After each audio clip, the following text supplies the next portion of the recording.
So we're here to talk about these big questions, right? These big questions and what it means in the university setting, in a secular university, about God with a capital G, faith with a capital F. What does all this stuff mean?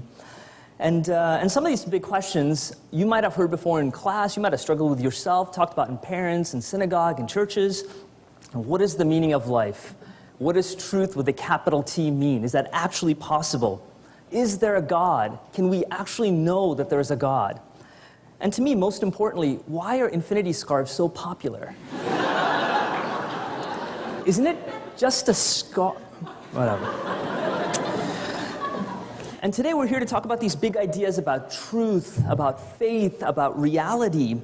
Now, the problem is everybody has our own perspective on what is true, on what is real. So whose notion of reality is right? Is it your notion of reality that is the capital R? Is it mine? Do we compromise? What's the right way of thinking about these things? And there are actually different kinds of realities, you know? There's the reality of Gauss-Bonnet. Here's the mathematical reality. Here's what it is, the integral. Yes, exactly right. It's a math talk. I'm not sure if you guys know that. The integral of every point on a surface, the curvature of every point on a surface is equal to 2 pi times the Euler characteristic. That means if you take your surface, you add up every point of curvature, stretch and deform that surface in lots of different ways, the total amount of curvature is going to be fixed. That although the little curvature changes all the time, the big curvature, when you add it all up, when you integrate it, is a constant. It's an amazing thing. Some of you guys right now might be looking at this, getting turned on. It's great. I'm excited about that. Some of you might agree with Stephen Colbert when he says, the equations are the devil's sentences. So is that the kind of reality we want to talk about? Is everything going to be boiled down to some mathematical truths and what that means, and to some equations we can move around? You know, there's also different kinds of realities. There's reality in physics. So here's what Stephen Hawking writes in his most recent book, The Grand Design. He writes, "The universe does not have a single existence or history, but rather every possible version of the universe exists simultaneously." That means right now, every choice that you could make at this second and that I could make at this second, all of those possibilities are existing, and we're only living in one slice of that reality. Is that what it is? This notion of the multiverse, is that what reality is that we can actually talk about and understand and exist in? My friends, for thousands of years, the notion of truth and reality has always been linked to this notion of a God. And today in 21st century America, reality is no longer measured by church or holy days. Belief in religion, in some sense, seems no longer relevant. It seems like a scaffolding. You know, you just need religion to hold things in place until you figure out what the truth is, and then you can take that scaffolding off, right? It's just there till you understand what's really going on. This is best expressed by this quote by Michio Kaku, who talks about and rephrases a quote by Arthur C. Clarke. He says, "Any sufficiently advanced technology is indistinguishable from divinity." So if you don't understand something and you attribute it to God, just wait. Just wait. It'll happen. We'll figure it out, and your need for God is no longer there. It's amazing that science is the new measure of reality in many ways. Black is the new white. Science is the new God. And the question is, how did we get this way? So let me just step back and I just want you guys to see things a little bit from my perspective on how this happened. I love the Renaissance era. Right? During the time of the Renaissance, you know, art and music and math and science and literature all worked together. You know, we had faith and reason and beauty, and this resulted in paintings and cathedrals and inventions and poems. It was beautiful. And after this, a time of the Enlightenment came, around 1750. So the Enlightenment says the following thing, that the reason must be advocated as the primary source of authority. Look, you just cannot go around and tell me the sun is in the center of the solar system. You must prove it. You just can't say, I believe it in faith. Give me some evidence. Convince me through reason that this is true. Ideas must be tested, measured, evaluated, and not just accepted. My friends, I'm a huge fan of the Enlightenment era. I love it. It gives me a job. That's what I do as a mathematician, right? It's a major force for progress, for understanding how the world works. Better cars, better medicine, better transportation, better ice cream. Everything is improved because of the Enlightenment era. But unfortunately, I think it's been taken to an extreme. So let me just try to explain this. I think now we try to explain everything through science. And it's probably best explained through this quote by Bertrand Russell, mathematician and philosopher superstar. And he writes this: whatever knowledge is attainable, what must be attained by scientific methods, and what science cannot discover, mankind cannot know. It is only through the eyes of science that these things are going to happen. You see, we're putting all our chips in the science bucket. Now, there's one major cause of this concept in the Enlightenment, which is this notion of a dualism. So let me give you an example of what I mean by dualism, right? So here we see what I think of in the Renaissance era. On one side, we have art and math, right? Fitting together. There's faith and reason. There's religion and politics. There's the unmeasurable and the measurable. Let me just pause and say one thing about this religion and politics thing. What I mean by religion is our answers to the big questions, like who we are, how things happen. And politics is our answer to the daily questions about laws, about divorce laws, about speeding tickets. And of course, the way we think about the big picture is gonna affect the way we think about our everyday stuff. So it did fit together.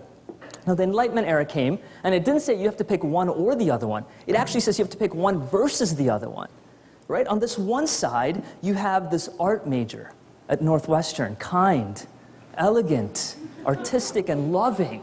Right? On this other side, versus the art major, is the math major, cold, calculating, hard, but sexy in their own way. You know what I'm saying?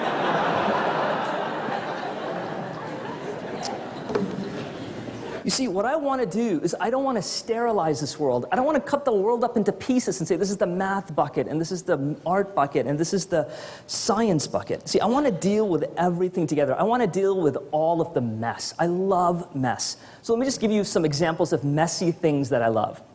This is Grader's ice cream. I'm not sure if you know about Grader's, but it started in Cincinnati, some places in Columbus. This is black raspberry chip.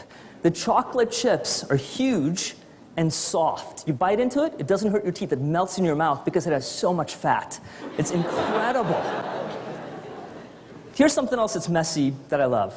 Sex, dating, relationships, marriage, all of that stuff that is so hard and disgusting and yet glorious. It's this messiness of being with one another. And here's a result of sex. This is my family. Right? So let me just say, yeah, it sounds great, right? Whatever. But let me just go through this picture in a little bit. So the first thing you will notice is that my wife does not look like me, right? She's not Indian. So already we have some problems right there, right?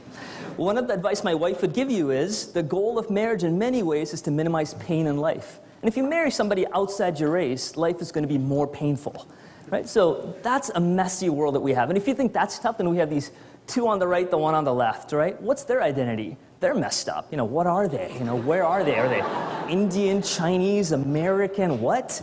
And if you think that's crazy, then there's that little one on my lap. So this is my girl.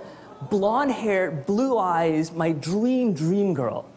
What's she gonna be like? Can you imagine us as parents, these crazy nut jobs as brothers and sisters? But this, my friends, is the mess of life that I adore. I wouldn't trade any of this. Right? How do we handle all of this mess of reality? See, here's what I want. I want a model, I want a theory, I want a story that can handle the full mess of reality. That's what I want. You see, I'm ambitious. I don't want a theory of only the measurable things. I want a theory of everything. To handle the big questions such as justice, beauty, relationships, significance. I want everything. Just think about this. You know, why does Victoria's Secret not sell clothes using scientific data analysis? They have beautiful, naked women because we love physical things. Why do we go to concerts? Why do we watch sports? There's a shared experience that we can think of something that we fit into a bigger realm with other people. Why do we listen to Oprah or have friends listen to Deepak Chopra or music and mysticism? Because we thirst for something bigger. We thirst for meaning. Why do our hearts burn when we watch 12 Years a Slave or watch The Godfather or watch The Matrix? When Neo goes into the metal detector and it goes off and he goes like this and filled with guns? Why? Because we want Morpheus to be set free. We want redemption. We want justice. There's something bigger in us. So which story, which model, which theory best explains all of these hungers in us?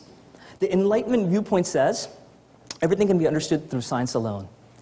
But my friends, I think we're dealing with issues far larger in complexity than Gauss-Bonnet, than black holes, than genetics. Science can't handle it. It is too big. My friends, let me be really careful though, right? I love science. It is a wonderful tool to measure, to find patterns, to make amazing predictions. But science is just one language. You see, it is just one tool in a toolbox of truths. This is why we need others. This is why we need writers. This is why we need philosophers, theologians, musicians, artists to express, to capture, to understand the immensity and complexity of life. I just want to encourage you, if you're an undergrad here at Northwestern, it is an amazing place for an education. And don't have blinders on, so your only goal is to take classes in your major. Right? This is the one chance for you to learn the tools of truth in so many different disciplines. Enjoy it. Pick the major you want. Enjoy it. Love it. Go deep in it, but also go broad in these different things. You have an amazing university to do this in. That's what you should be thinking about, not just this one tool set. My friends, science does not have a monopoly on reason and logic. Science certainly doesn't have a monopoly on truth and reality. And believing that science is the only language of truth, I feel, is an incredible leap of faith. It's as large a leap of faith as a belief in a God. Now, whether you realize it or not, each one of us is living life of faith in something. Here's what David Foster Wallace says in a speech. He says, "There's no such thing as not worshiping. Everybody worships. The only choice we get is what to worship." You see, we must put all our chips in some bucket. And if you choose not to pick a viewpoint, that itself is a choice. There is no neutral ground. You're going to be invested in something. What are you invested in? Now, to me, there's no theory, there's no story as satisfying in explaining the world, all of the world, not just the measurable parts, as the Christian story. So let me be clear. I don't believe in the Christian faith because it gives my life meaning or it's emotionally satisfying. I'm a mathematician. I have no emotions to satisfy. You know that. The reason I believe in physics, the existence of forces and particles that I cannot see, the reason I believe in physics is because it best explains the physical world around me. It's not because physics makes me happy or gives me meaning. And the reason I believe in the Christian faith, that this world is broken due to our separation from God, that this God pursued us and wants to bring us back to Him, and it's seen in the life and death and resurrection of Christ, that this theory best explains my deep questions, the beautiful mess that I see, and my hunger for justice and beauty in these big things. So I just want to close with sharing why I find this faith compelling. First of all, I think the Christian faith is not theoretical. It's not philosophical. It's not metaphysical. In a lot of ways, it's grounded in history. Right? The Judeo-Christian faith has these historical claims as to what that faith is about how the way God intersected this world and took care of His people. And to me, it culminates in this amazing statement about the resurrection of Christ. Now, this resurrection about this guy who died thousands of years ago, it's a linchpin to this faith. You can't use the tools of science, but you can bear on it the tools of history. You can test and to see whether this claim holds. I'm convinced they do. That's why my chips are in that bucket. And unlike any system of beliefs I know of, this Judeo-Christian faith, it boldly claims that this mess that we see is built into the very heart of God. This is why God is called Emmanuel, God with us in this mess, in this pain. This mess is central to this story. Now, the death of Jesus shows that God does not accept this broken world, that pain and justice are given a solution here. Now many of you might think that, love, the God of love and the God of wrath don't fit together at all. But I think they fit perfectly together, and I'll tell you why. If I have my baby girl that you saw, and if somebody's hurting that girl, there will be wrath in my heart. And I would want justice to happen, and the world set right, and her to be set right. You see, the opposite of love is not wrath. The opposite of love is indifference, if I don't care what happens to my daughter.